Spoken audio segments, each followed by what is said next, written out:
গ্রামের শেষ মাথায় একটা পুরনো টিনের ঘর। ঘরের সামনে একটা শুকনো আম গাছ, আর তার নিচে প্রতিদিন বিকেলে বসে থাকতেন এক বৃদ্ধ।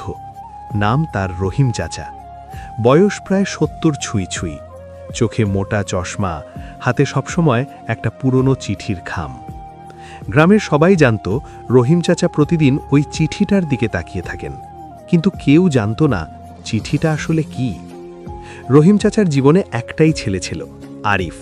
খুব মেধাবী, খুব স্বপ্নবাজ। ছোটবেলা থেকেই বলতো, আব্বা, আমি একদিন অনেক বড় হব, তোমাকে আর কষ্ট করতে দেব না। রহিম চাচা দিনমজুর ছিলেন, ছেলের পড়াশোনার জন্য নিজের সব স্বপ্ন বিসর্জন দিয়েছিলেন। ছেঁড়া লুঙ্গি, পুরনো শার্ট, কিন্তু আরিফের বই খাতা সবসময় নতুন। একদিন আরিফ ঢাকায় পড়তে গেল।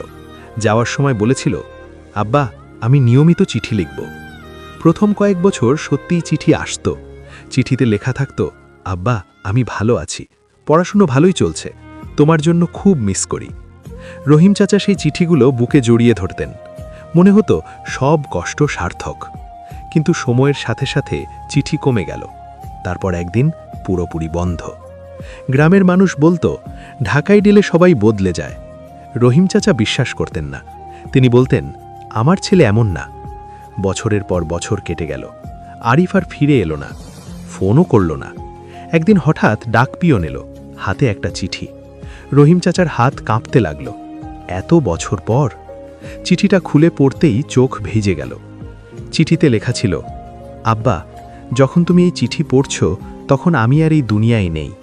ঢাকায় পড়াশোনার পাশাপাশি কাজ করতাম।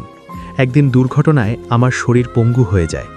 তোমার সামনে দুর্বল হয়ে ফিরতে পারিনি, তাই দূরে সরে গেছি। কিন্তু বিশ্বাস করো আব্বা, প্রতিটা নিঃশ্বাসে তোমার কথা ভেবেছি। এই চিঠিটা লিখতে লিখতে আমি কাঁদছি।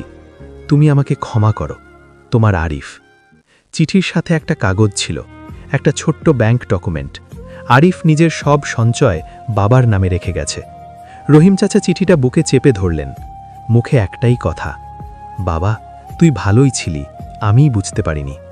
সেদিন গ্রামের মানুষ দেখল, রহিম চাচা আর কখনো আম গাছের নিচে একা বসে থাকেন না।